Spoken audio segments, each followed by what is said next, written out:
Thank you, Ms. Weber. Excuse me. I begin all of my administrative team meetings by asking the group if they have any good news to share. And sometimes when I ask that question, there are some shakes of the heads and rolling of the eyes because we're dealing with something, or at a time of the year where stress is high and everyone's busy, and it's tough to muster some good news. But if you look hard enough, there's always good news all around. So I'm going to start with some good news in my report. I'll offer up three bits of good news.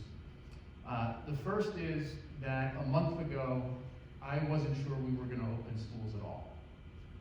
We were facing some headwinds at the time, and as I'm sure everyone knows, roughly 40% of districts in New Jersey have not opened yet this school year.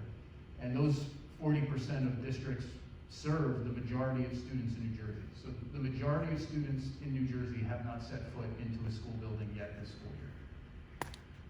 Here we are, and today marks the completion of 2 full weeks of school. We've had some challenges at the high school, obviously, that have been very upsetting and distressing.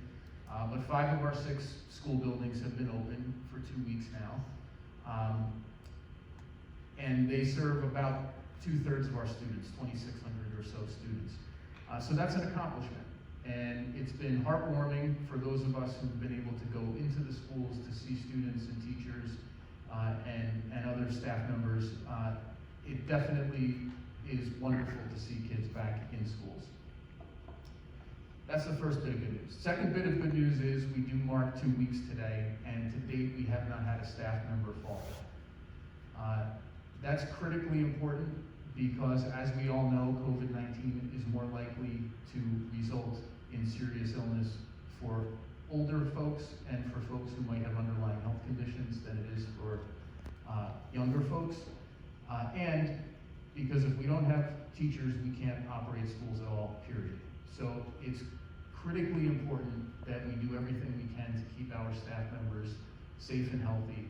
And plenty of districts in New Jersey to this point have either had to close or quarantine because staff members did fall ill. And fortunately for us, although all of us may face that prospect at some point in the school year, we haven't had to face it yet, despite the challenges that we had at the high school. And then the third